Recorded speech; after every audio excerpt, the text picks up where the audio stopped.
નમસ્કાર, નિર્માણ ન્યૂઝના ખાસ કાર્યક્રમ હોટ ટોપિકમાં આપની સાથે હું છું ધર્મી. દર્શક મિત્રો, આપને જણાવતા આનંદ થાય છે કે આજે છે વર્લ્ડ અર્થ ડે. પૃથ્વી માટેનો આજનો આ દિવસ છે, 22 એપ્રિલનો દિવસ. એટલે જે પૃથ્વી ઉપર આપણે રહીએ છીએ, જેનો કર્જ છે આપણા માથા ઉપર, એ કર્જને યાદ કરવાનો અને ખાસ કરીને જે પૃથ્વી આપણને સહારો આપ્યો છે રહેવા માટે, અને એ સિવાય અઢળક એવી વસ્તુઓ આપણને આપણી પૃથ્વી આપતી હોય છે. અને એમાં પણ જો ભારતની વાત કરીએ તો ભારતમાં આપણે પૃથ્વીને પૃથ્વી નહીં પણ ધરતી માતા કહીએ છીએ. આપણે માતા કહીને આપણી જે જમીન છે, જે ધરતી છે, એને સંબોધન કરીએ છીએ. અને જ્યારે વાત માતાની હોય તો આપણે કયા પ્રકારે અત્યારે જે નુકસાન પહોંચાડી રહ્યા છીએ, પછી વૃક્ષનું નિકંદન કાઢવાની વાત હોય, જે પ્રકારે જંગલો એક તરફ ઓછા થઈ રહ્યા છે, નદીઓ પ્રદૂષિત થઈ રહી છે. ગંગા નદીની જો આપણે વાત કરીએ તો એટલો વિશાળ મુદ્દો છે કે જેના ઉપર ખૂબ વિસ્તારપૂર્વક ચર્ચા થઈ શકે. જે પ્રકારે ગંગા અત્યારે પ્રદૂષિત છે, અને ન માત્ર ગંગા પણ એવી કેટલી નદીઓ છે કે જે અત્યારે પ્રદૂષિત જોવા મળી રહી છે, અને પાણીનો પણ પ્રશ્ન છે. અને આ સિવાય ધરતીના પૃથ્વીના અનેક એવા સવાલો છે, અનેક એવી સમસ્યાઓ છે કે જેના ઉપર આજના આ ખાસ દિવસે ચર્ચા કરવી છે, દર્શક મિત્રો સુધી જાગૃતતા પહોંચાડવી છે, જેથી કરીને અત્યારે જે સમસ્યાઓ ઊભી થઈ છે વિશ્વ પૃથ્વી દિવસ નિમિત્તે, તો ક્યાંક એ સમસ્યાનું સમાધાન આવે અને આપણે સૌ કોઈ સાથે મળીને પૃથ્વીનું સંરક્ષણ કરી શકીએ, પૃથ્વીને વધારે સારી, સ્વચ્છ અને સુરક્ષિત કરી શકીએ. ચર્ચા કરવા માટે આપણી સાથે જોડાયા છે પર્યાવરણવિદ ડોક્ટર ચિરાગ શાહ અને સાથે જોડાયા છે યુથ એક્ટિવિસ્ટ ગરિમા જાની. સૌપ્રથમ આપ બંને એક્સપર્ટનું હાર્દિક સ્વાગત છે નિર્માણ ન્યૂઝમાં. ચિરાગભાઈ, શરૂઆત આપનાથી કરું તો જે પ્રકારે આજે વિશ્વ પૃથ્વી દિવસ તો છે, પણ અનેક એવી સમસ્યાઓ છે ચિરાગભાઈ કે જેનો મેં તો ઉલ્લેખ કર્યો, પણ એ સિવાય પણ આપના મતે શું લાગે છે મુખ્ય એવી કઈ સમસ્યાઓ છે કે જેનો ઉપર ખરેખર જો અત્યારે કામ કરવામાં ન આવ્યું તો આવનાર સમયમાં પરિણામ ખૂબ જ ભયંકર આવશે? સૌપ્રથમ તો આપણે આજે જે વિશ્વ પૃથ્વી દિવસ છે એમાં સૌથી પહેલા તો આપણે ધરતીનું વિચારીએ કે અમે અત્યારે જે આપણો જે લેન્ડમાર્ક એરિયા છે, આપણો જે જમીનનો વિસ્તાર છે, એ વિસ્તાર ડે બાય ડે ફોરેસ્ટ લેન્ડમાંથી નોન ફોરેસ્ટ લેન્ડમાં જઈ રહ્યો છે. પછી જે ફાર્મર્સ, ખેડૂતોના જે જમીનનો વિસ્તાર છે એ પણ ઇન્ડસ્ટ્રીયલાઇઝેશન કે અર્બનાઇઝેશનમાં જઈ રહ્યો છે. સૌ પ્રથમ તો આજે આપણે જે વિશ્વ પૃથ્વી દિવસની વાત કરીએ છીએ એ દિવસે સૌથી પહેલા સંકલ્પ એ કરવો જોઈએ કે આ વસ્તુ સૌથી પહેલા તો આપણે સ્ટોપ કરવું જોઈએ. માનીએ છીએ કે પોપ્યુલેશન વધી રહ્યું છે, એ પ્રમાણે ડિમાન્ડ પણ વધી રહી છે, પણ એટલી બી ડિમાન્ડ નથી વધી રહી કે જેમાં અત્યારે અમદાવાદના વિસ્તારની વાત કરીએ જો આપણે માપની દ્રષ્ટિએ, તો પહેલા અમદાવાદ માત્ર સીજી રોડ સુધી પૂરતું હતું અને આ બાજુ નરોડા પાટા સુધી પૂરતું હતું. એ અમદાવાદ આજે સીજી રોડથી ખસીને અત્યારે છેક એસપી રિંગ રોડથી બી આગળ, મતલબ ગોતાથી બી આગળ નવાબ રોડ સુધી, મતલબ કહેવાય કે કડી કલોલ સુધી આપણે પહોંચી ગયા છીએ. આ બાજુ વાત કરીએ તો આપણે સાણંદથી આગળ બાગોદરા કે ત્યાં સુધી આપણે ટચ થઈ ગયા છીએ. ચાંદખેડા સુધી વાત કરીએ, ચાંદનગર ગાંધીનગર કોરિડોર બની ગયો છે. અને નરોડા પાટાની વાત કરીએ તો નિકોલથી લઈને દેગામ સુધી, મતલબ અમદાવાદ ક્યાં સુધી ઘણું એ તો એક પ્રશ્ન થઈ ગયો છે. તો આજના દિવસે સૌથી મોટી સમસ્યા આપણા માટે એ છે કે જે પ્યોર લેન્ડમાર્કનો એરિયા છે, અને લેન્ડમાર્કનો એરિયા બચાવવાનું કારણ એટલા માટે હું તમને કહું છું કારણ કે વૃક્ષો જેટલો બી લેન્ડમાર્ક યુઝ કરે છે એમાં વૃક્ષો નિકંદન થાય છે. આપણે વાત કરીએ કે વૃક્ષોમાં અત્યારે જો પૃથ્વીની દ્રષ્ટિએ જોવા જઈએ તો લગભગ એક માણસને પોતાના આયુષ્ય 60 વર્ષના આયુષ્ય દરમિયાન 422 વૃક્ષની જરૂરિયાત છે. એની સામે જો અમદાવાદ ઇન્ડિયાની વાત કરીએ કે આપણે ગુજરાતની વાત કરીએ કે આપણે અમદાવાદની વાત કરીએ, એક માણસની પાસે માત્ર એક સાયન્ટિફિક કેલ્ક્યુલેશન પ્રમાણે 128 વૃક્ષ જ છે. તો બાકીના જે 298 કે 300ની વૃક્ષોની જે ઘટ છે એ કોણ પૂરશે? એમાં પાછું આપણે અર્બનાઇઝેશન ઊભું કરી નાખ્યું છે. એટલે હવે આ વૃક્ષો ઘટવાની પાછળ હું વૃક્ષની કેમ વાત કરું છું એ તમને સમજાવું. વૃક્ષ એક એવું આપણી પાસે ઇન્ડિકેટર છે કે એ જો મેન્ટેન રહેશે ને તો પૃથ્વી ઓટોમેટિકલી આખી મેન્ટેન રહેશે. મતલબ એની જે main carbon cycle, nitrogen cycle અને વોટર સાયકલ, આ 3 સાયકલ આખી એક વૃક્ષ ઉપર ચાલતી હોય છે. અને મેઇન છે કાર્બનનું જે ઉત્સર્જન જે થઈ રહ્યું છે, મતલબ આપણે જોઈ રહ્યા છે કે ગાણાની જેમ અત્યારે તો જે સોશિયલ મીડિયા, આપણે પહેલા વાત કરીએ મેઇન મોબાઈલથી વાત કરીએ, સોશિયલ મીડિયામાં સર્ફિંગ છે, ફેસબુક છે, ઇન્સ્ટાગ્રામ, એક રીલ જોવા માટે બેસીએ તો લગભગ 1-1.5 કલાક ક્યાં નીકળી જાય ખબર નથી પડતી. તો આ એક રીલની પાછળ કે તમારું 1 સેકન્ડના તમારા જે ઇન્ટરનેટ જોવાની પાછળ લગભગ 0.3 થી 0.9 ગ્રામ જેટલો કાર્બન ડાયોક્સાઇડ હવામાં ઉત્સર્જિત થાય. લોકો એમ જ વાત કરે છે કે કાર્બન ડાયોક્સાઇડ માત્ર ફ્રીજ અને એસી અને મતલબ વ્હીકલ જ કરે છે, પણ એની સામે આપણે પોતે એક હ્યુમન બિંગ તરીકે આપણે પોતે માણસ કે દિવસનું આપણો જે સ્ક્રીન ટાઈમ છે એ લગભગ 4 થી 5 કલાક તો મિનિમમ થઈ ગયો છે બધાનો. તો તમે કાઉન્ટિંગ કરો એ 4-5 લાખની અંદર આપણે કેટલો કાર્બન ઉત્સર્જન કરતા હોઈશું. આગળના હમણાં 20 વર્ષ પહેલાની વાત કરીએ કે 20 વર્ષ પહેલા આપણે કોઈ દિવસ ધાબા ઉપર મતલબ રાત્રે 8-9 વાગ્યા પછી ધાબા પર ઉનાળામાં સૂતા હતા, બરફ જેવું એટમોસ્ફિયર હતું. અત્યારની સામે અત્યારે ધાબા પર સૂવું અશક્ય થઈ ગયું છે. ગામડાની અંદર પણ અત્યારે એ સિચ્યુએશન આવી ગઈ છે. એની પાછળ એક જ કારણ છે કે કાર્બન ડાયોક્સાઇડનું પ્રમાણ પૃથ્વીની આજુબાજુમાં એટલું બધું વધી ગયું છે, અને આ કાર્બન વધવાના કારણે પાછું શું બરફ પણ ઓગળી રહ્યો છે, જેના કારણે દરિયાની સપાટી વધી રહી છે. દરિયાની સપાટી વધવાના કારણે આપણે જોઈ રહ્યા છીએ કે આરબની ખાડીમાં દર વર્ષે સિસ્ટમ ક્રિએટ થઈને નાના મોટા વાવાઝોડા આવે છે. ગુજરાત એક એવું કહેવાતું હતું કે 40 વર્ષમાં એક વાવાઝોડું હતું, તેની સામે 2017 થી આપણે જોઈ રહ્યા છીએ કે લગભગ દર વર્ષે નાના મોટા વાવાઝોડા આવે છે. આ એક શેની ઇફેક્ટ છે? આ બધી ગ્લોબલ વોર્મિંગની ઇફેક્ટ છે. એટલે ગ્લોબલ વોર્મિંગની અંદર આપણે ગેસીસની વાત કરીએ, જે કાર્બન ઉત્સર્જન કરે, જેમાં ગ્રીન હાઉસ ગેસીસ છે, એનું પ્રમાણ વધી રહ્યું છે. હવે બિલ્ડિંગ કન્સ્ટ્રક્શનની અંદર ગ્લાસનો ઉપયોગ વધારે થવા માંડ્યો છે, જે કહેવાય કે સૂર્યના કિરણોને એબ્ઝોર્બ કરી, મતલબ ત્યાં જમીનના એરિયામાં જ રાખે છે, એ પાછું ઉત્સર્જિત નથી કરતું. એટલે એની સામે જે અલ્ટરનેટ ઓપ્શન્સ જે બધા આપ્યા છે, એ આપણે ઉપયોગ જ નથી કરતા. લાઈક સોલર છે, આપણે કાર્પોલિંગ નથી કરતા. વ્હીકલ કાર્પોલિંગ કરવું જોઈએ, સૌથી મહત્વની વસ્તુ એ છે. એટલે આજે કહેવાય છે વિશ્વ પૃથ્વી દિવસની જો વાત કરીએ તો સૌથી પહેલા હું તો એક જ વસ્તુ કહું છું કે આપણે વૃક્ષો બચાવવા જોઈએ, જમીન બચાવવી જોઈએ, અને એની સાથે સાથે આપણી ઘણી બધી આદતો એ પણ ચેન્જ કરવી જોઈએ. ઇન્ટરનેટનો જેટલો બને એટલો ઓછો યુઝ થાય, તમારા કામ પૂરતો, કે એન્ટરટેનમેન્ટ કરો તમારી લાઈફને, કોઈ વાંધો નથી, બટ એનો બી સમય અડધો કલાક કે કલાક રાખો. એની સામે એર કન્ડિશનનો યુઝ બને એટલો થોડો ઓછો કરવાનો પ્રયત્ન કરો. ફ્રીજનો યુઝ છે એ જેટલો બને એટલો ઓછો કરવાનો યુઝ કરો. મતલબ આપણે ઇકો ફ્રેન્ડલી જે સસ્ટેનેબલ ડેવલપમેન્ટના ગોલ છે એ પ્રમાણે જો આપણે ચાલીએ તો આપણા જ ઘરમાં જો નર્સરી ઊભું કરીએ તો આપણા ઘરની અંદર કુદરતી ઠંડક થઈ શકે છે. આપણા ઘરની અંદર પ્યોર ઓક્સિજન આપણને મળી શકે છે. નાના મોટા વૃક્ષો ઘરની અંદર છોડ વાવો. તમે બધા હવે તો એટલું બધું આગળ વધી ગયું છે કે તમે ડાઇનિંગ ની અંદર તમે કયો મતલબ વૃક્ષ વાવી શકો, રાખી શકો છો, કે તમે શું કહેવાય બેડરૂમમાં તમે કયું રાખી શકો છો, કે કિચનમાં કયું રાખી શકો છો, એ બધું અત્યારે આખું લિસ્ટ તમને મળી જાય છે. તો એ પ્રમાણે આપણે જો કરીએ તો ઘણા બધા ઇકો ફ્રેન્ડલી બેઝ ઉપર આપણે પૃથ્વીને બચાવી શકીશું થોડા અંશ ઉપર.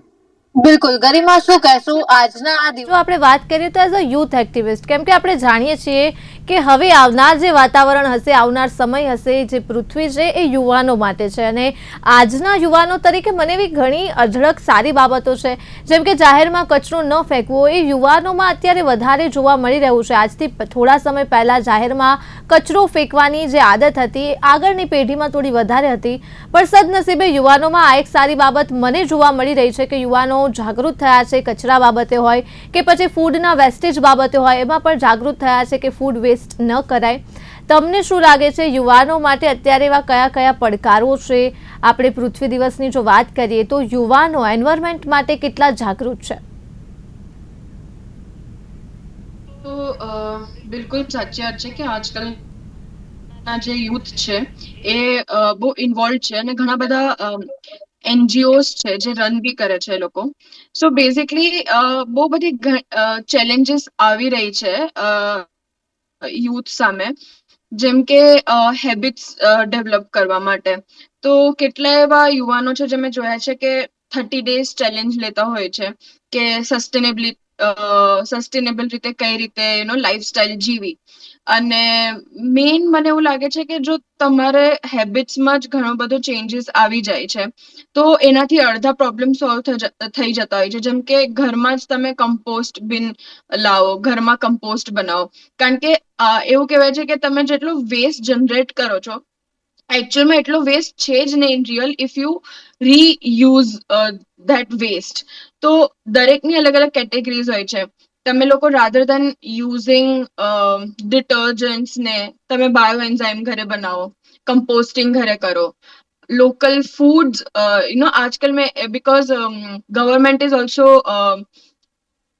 ડુઈંગ ધીસ થિંગ કે એ લોકોએ લોકલ ફૂડ જેમ કે મિલેટ્સ છે એના પર વધારે ફોકસ કર્યું છે.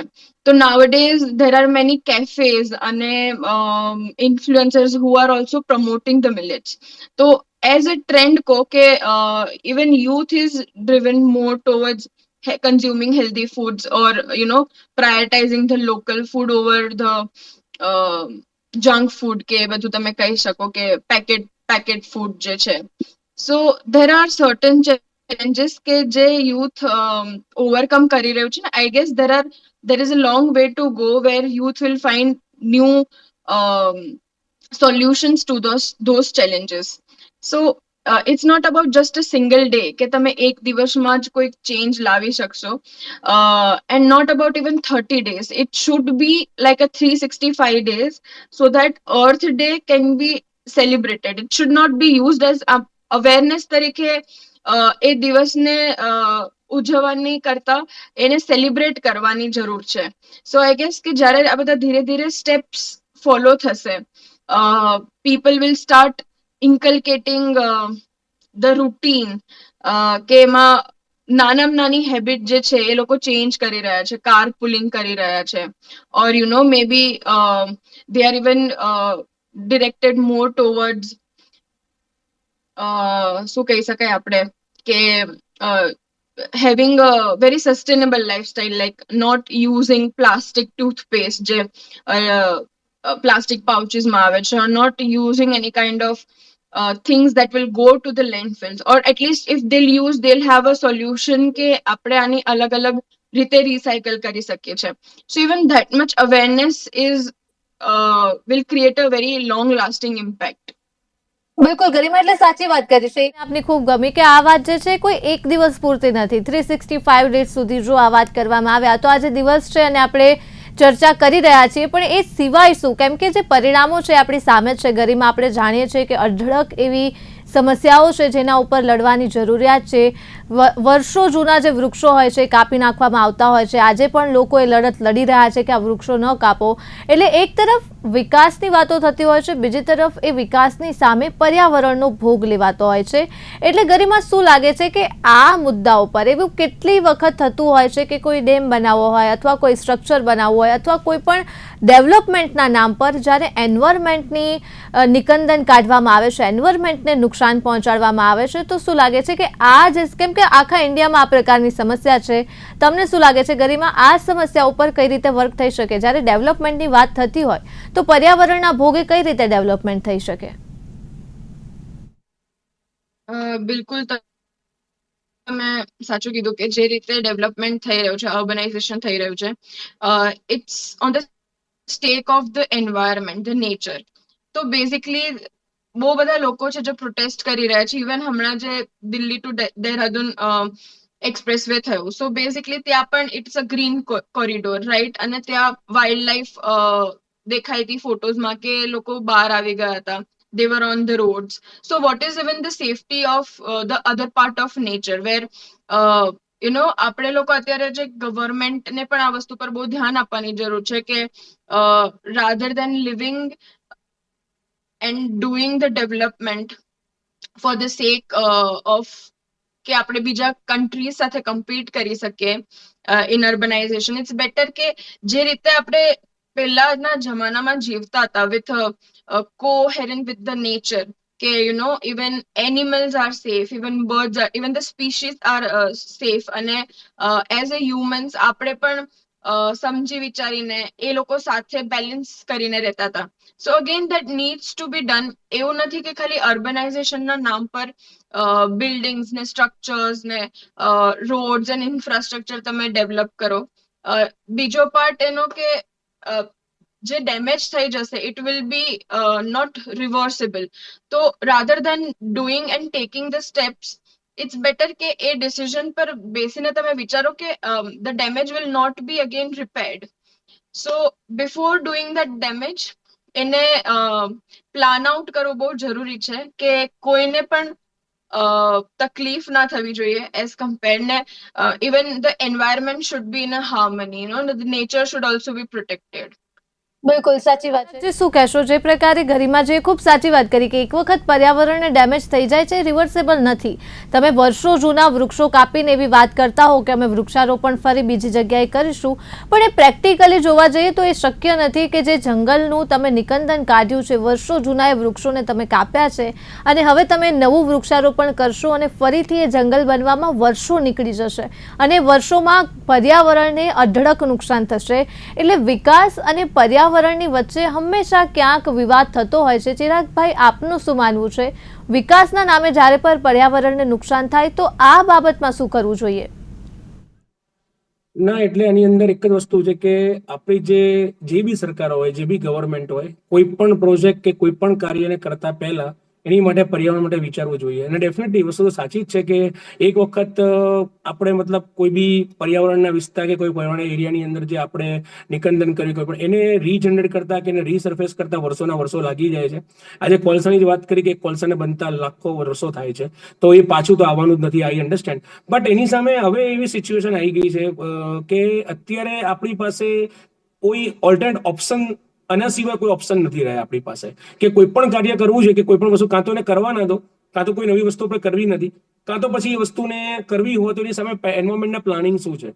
હવે આજે કોઈ પણ આપણા ઇન્ડિયાની અંદર જે ઈએ મતલબ એન્વાયરમેન્ટ ઇમ્પેક્ટ અસેસમેન્ટ એને કોઈ ધ્યાન આપવામાં નથી આવતું. જ્યારે બુર્જ ખલીફા બનવાનો તો બુર્જ ખલીફાનો ઈઆઈએ રિપોર્ટ જ ખાલી લગભગ હજારો પાનાનો છે કે એની અંદર શું નુકસાન છે, શું નહીં, કેટલા ટનમાં લોખંડ વપરાયું, કેટલા ટનમાં આ વપરાયું. એવું અહીંયા ઇન્ડિયામાં ક્યાં ફોર્મેશન જો ખાલી ઓન પેપર જોવા મળે છે બતાવવા ખાતર, પણ એની સામે કોઈ તમે જો અહીંયા જ અમદાવાદની અંદર અમરાઈવાડી બ્રિજની વાત છે, અત્યારે બોપલના બ્રિજની વાત છે, અત્યારે પછી હમણાં એક આંબાવાડી નવો બ્રિજ આઈએમટી ઉપર, કોઈ જરૂર જ નથી એવા અર્થ વગરના બ્રિજોનું ઉત્પાદન મતલબ કેવાય લોકલ ધારાસભ્યોને પૈસા ગ્રાન્ટ બતાવવા માટે કે સરકારમાં આવવા માટે જે બધા પ્રોજેક્ટો રન કરે છે એની સામે કેટલો પર્યાવરણનો બગાડ થાય એ ખબર જ નથી.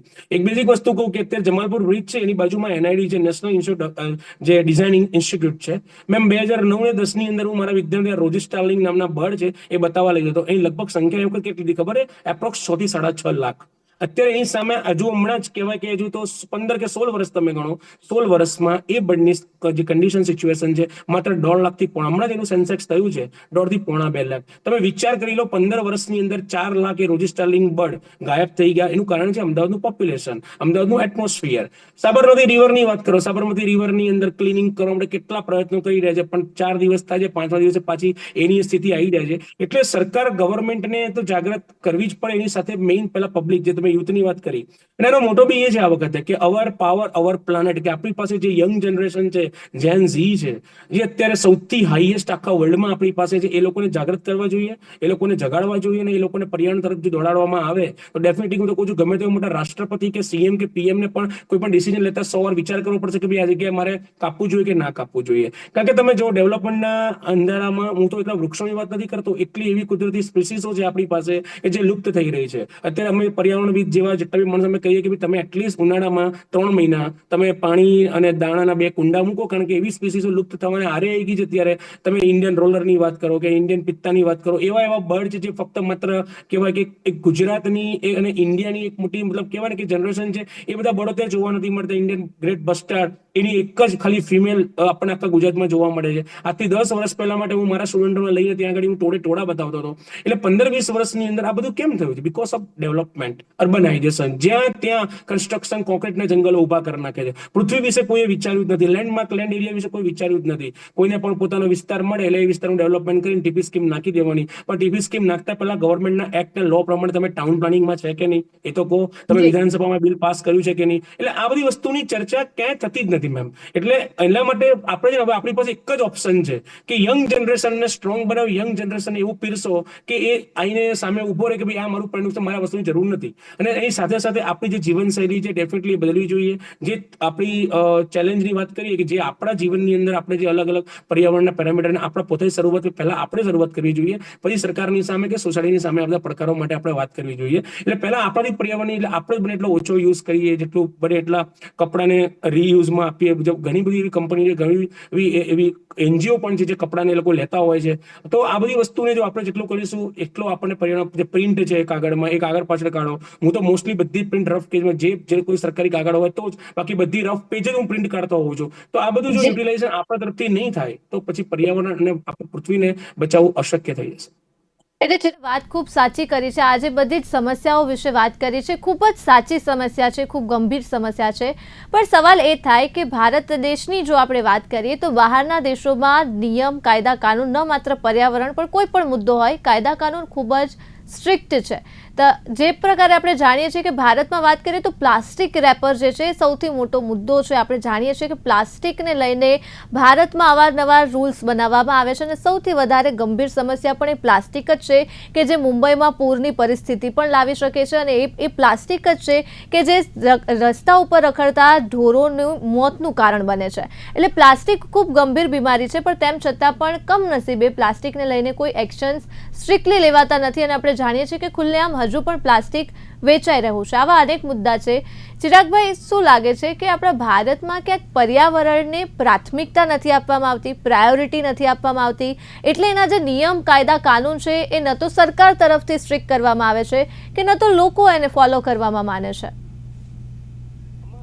એ વસ્તુ છે ને કે કાયદો કાનૂન જો ઇમ્પ્લિમેન્ટ કરવો હોય તો ગમે તેમ કરીને કરી શકાય. આજે સરકાર છે, એની પાસે ગવર્મેન્ટ પાસે પાવર છે. નાના મોટા સિંગાપુર ને દુબઈની અંદર મેમ કોઈ પ્લાસ્ટિકનો બોટલ નાખવાની હિંમત તો કરીને બતાવે. તો એ કાયદો આપણે ઇન્ડિયામાં કેમ નથી લઈ શકતા? બધું લઈ શકાય. અહીંયા બસ એક જ નામે ચરી ખાવું છે આ લોકોને. પોપ્યુલેશન વધારે છે, પોપ્યુલેશન વધારે અમે કંટ્રોલ, પણ પોપ્યુલેશન વધારે છે, તારી પાસે નિયમ કાયદા હશે તો પોપ્યુલેશન ઓટોમેટિકલી કંટ્રોલમાં આવી જવાનું છે. એટલે પર્યાવરણને જો આ લોકો પ્રાયોરિટી એટલા નથી આપતા, એના કારણે બધી વસ્તુ થઈ રહી છે. પ્લાસ્ટિકનું આટલું મોટું અભિયાન એ પોતે કરે છે, સરકાર પોતે કરે, આપણે નથી કરવા દેતા, અમારે પર્યાવરિત કરે છે પોતે. અને આજે પ્લાસ્ટિકના પ્રોડક્શન ને પ્લાસ્ટિકના યુઝની પ્લાસ્ટિક યુઝમાં વર્લ્ડમાં મેમ તમે ગૂગલ નાખો કે ચેટ જીપીટી નાખો, ઇન્ડિયા નંબર 1 પર છે. કેમ તમે રોકી નહીં શકતા? આજે તમે ગવર્મેન્ટ તરીકે તમે કામ કરો, પ્લાસ્ટિક કમ્પ્લીટલી બેન કરો, એના જે ઉત્પાદન સેન્ટર હોય એને બંધ કરો, પણ નહીં કરાવે. કારણ કે 3 દિવસ પછી ક્યાંક તો ક્યાંક કોઈકનો પાર્ટીનો માણસ હશે, કે પાર્ટીની લિંક હશે, કાં તો અંદર પાર્ટનર હશે, એટલે તરત જ 4 દિવસમાં એનું બધું સેટ થઈ જાય છે. પોલ્યુશન કંટ્રોલ બોર્ડ આવડું મોટું ડિપાર્ટમેન્ટ, આટલા વર્ષોથી હું પોતે પર્યાવરણવિદ તરીકે 21 વર્ષથી હું મારા વિસ્તારની વાત લખું છું, આ ઇન્ડસ્ટ્રીનું નામ લખું છું, ધુમાડા સાથે લખું છું. આજની તારીખમાં કરે છે, તરત આવશે, ઓફિસરો આવશે, 6-7 દિવસ બતાવશે જો બંધ કર્યું, 8મા દિવસે વ્યક્તિ પાછો મને આવીને કે લે ભાઈ મેં તે શું ઉખાડી લીધું, મેં કરી નાખ્યું પૈસા આપીને. જ્યાં સુધી કરપ્શન બી એટલા મોડ ઉપર છે. એટલે પર્યાવરણના એક્ટ તો છે મેમ, મોટા મોટા એક્ટ છે, મિશન તમે જો કેટલા મોટા મોટા મિશન ને કેટલા મોટા પ્લાનિંગ છે. MOF ની અંદર તમે પ્રોજેક્ટ જો તમને એવું લાગશે મેડમ કે આપણે પર્યાવરણ ડિબેટ જ ના કરવી જોઈએ, પણ એનું ઇમ્પ્લિમેન્ટેશન મેમ ક્યાંય નથી. એ પૂરતું કહેવાય કે 10 કિલોમીટરના એરિયામાં છે, પણ આટલા મોટા ઇન્ડિયાના વિસ્તારમાં આવતું નથી. લોકોને અવેર કરવામાં નથી આવતા, જાગૃત કરવામાં નથી આવતા. ન્યૂઝપેપરમાં આવડા મોટા મોટા હોર્ડિંગ્સ કલ્યાણ જ્વેલર્સને આપવામાં આવે છે, એ સામે મૂકો આટલું જ પાણી બાકી છે, આટલો કોલસો બાકી છે, આટલું પ્લાસ્ટિકથી આ પ્રોબ્લેમ થવાનો છે. તમે જે પ્લાસ્ટિકની બોટલમાં તમારા બાળકને પાણી પીરે, એ માઇક્રો પ્લાસ્ટિક બોડીમાં જઈને શું કરે છે, અને નાના છોકરાઓને આજે એટેક આવવાના, કેટલા ઘણા ડિસીઝ આવવાના રીઝન શું છે, આ બધું જો પેપરની અંદર મૂકવામાં આવે ને મેમ, ડેફિનેટલી હું તમને કહું 1 વર્ષ કે 2 વર્ષની અંદર આપણું ઇન્ડિયા પર્યાવરણ પ્રત્યે જાગૃત થવા, ઓટોમેટિક જાગૃત થવા મળે. પણ સરકાર એ નહીં બતાવે. સરકાર તમને ફક્ત ડેવલપમેન્ટ, મેં બ્રિજ બનાવ્યો, મેં મૂર્તિ બનાવી, મેં આટલા માળનું સ્ટેચ્યુ બનાવ્યું, એમાં જ લોકોને ઇન્ટરેસ્ટ. પણ એ સ્ટેચ્યુ બનવાની પાછળ કેટલા વૃક્ષો અને કેટલા પ્રાણીઓની ઉપર તમે ટ્રેક્ટર કે બુલડોઝર ફેરવ્યા છે એ બતાવો તો પબ્લિકને ખબર પડે. આ વસ્તુ છે. જી બિલકુલ. શું કહેશો, નિયમોને લઈને હંમેશા આપણે ઇન્ડિયન્સ ચર્ચામાં રહેતા હોય છે, સિવિક સેન્સને લઈને હંમેશા ચર્ચાઓ થતી હોય છે ઇન્ડિયન્સના.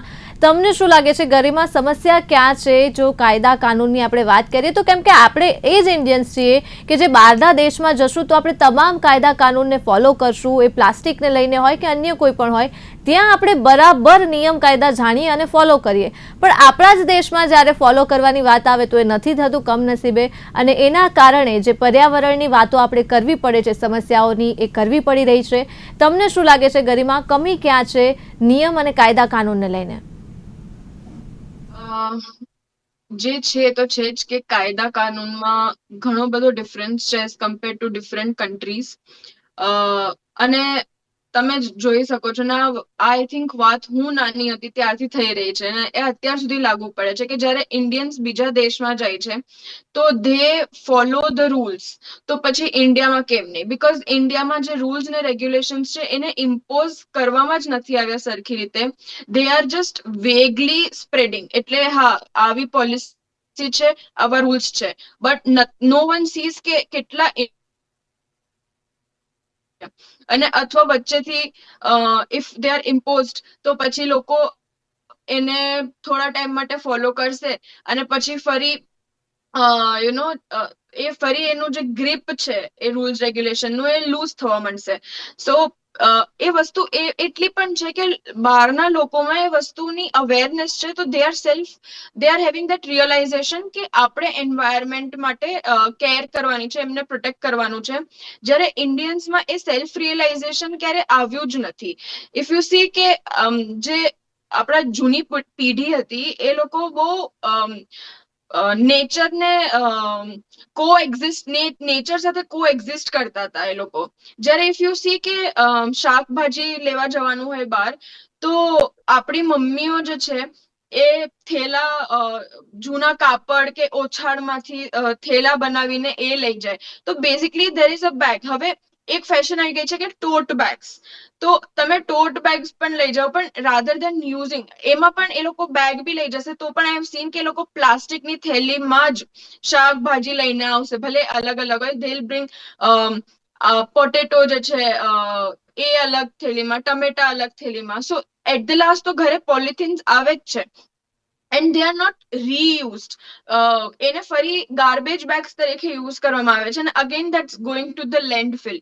તો ફરી આપણે બેક ટુ ધ ઝીરો પર આવી જઈએ છીએ. સો દેર ઇઝ નો એઝ સચ જે ઇન્ડિયન્સ કે સિટીઝન્સ ડેવલપ કરી શકે છે. અને રહી વાત સિવિક સેન્સની, તો I have seen this on the rods કે કચરાની થેલી આમ એક્ટિવા પર જતા જતા ફેંકી દેશે અને ગાય ત્યાં જ ઊભી એમાંથી કચરો ખાતી હશે ને એમાં જ એ થેલી ખાઈ જશે. તો તમે જે કીધું હતું કે ગાય ચોક થવાના લીધે એમની ડેથ થઈ જતી હોય છે. સો વેન આપણે ઇન્ડિયન્સ એક સાઈડ થી ગાયની પૂજા કરીએ છીએ, વી વર્શિપ કાઉ, પણ એક સાઈડ થી when we don't even think twice કે એનિમલ્સ ને કેટલો હાર્મ થશે. ઇવન ડોગ્સ છે કે જે પણ છે, એ લોકો બધા એ કચરામાંથી જ ખાતા હોય છે. સો એઝ આઈ સેડ કે આ બધો કચરો જે વેટ વેસ્ટ છે એને કમ્પોઝ કરી દઈએ અને જે છાલ ને બધું છે એનામાંથી બાયોએન્ઝાઇમ બનાવી દઈએ. આઈ ડોન્ટ થિંક કે પ્લાસ્ટિક કે આનો કોઈ આવશે, બીકોઝ એની અવેરનેસ કરવા વાળા લોકો છે. But even government is not giving so much of support to those organizations. જે youth છે, there is a beach please India organization જે મુંબઈ સાઇડ કામ કરી રહ્યું છે, બીચ પરથી વેસ્ટ પિક કરે છે. But very few people know about it. So જેટલી આની અવેરનેસ સ્પ્રેડ થશે ને, at least government even should tie up with this organization, because if you are not able to fulfill the needs, or if you are not able to reach to the common people, at least you should keep some of the organizations કે જે youth driven છે, or even they are working for the environment, એ લોકોનો promote વધારે કરવા જોઈએ, so that the message should spread to the common people. બિલકુલ, ખૂબ સાચી વાત કરી છે ગરિમાજી, ચિરાગજી. આપ બંનેનો ખૂબ ખૂબ આભાર અમારી સાથે બદલ, ચર્ચા કરવા બદલ. ફરી એક વખત આ બંને એક્સપર્ટનો આભાર. તો જે પ્રકારે આજે વિશ્વ અર્થ દિવસ ઉપર આપણે વાત કરી છે, જે પ્રકારે પર્યાવરણને લઈને અનેક પ્રકારની સમસ્યાઓ છે, આશા રાખીએ કે આવનાર સમયમાં પર્યાવરણની આ જે પણ સમસ્યાઓ છે તેના ઉપર કોઈ ઠોસ કામ થાય અને આ સમસ્યાઓ વિશે ભવિષ્યમાં વાતચીત કરવાની ફરજ ન પડે. તે સાથે હાલ મને આપશો રજા. નમસ્કાર.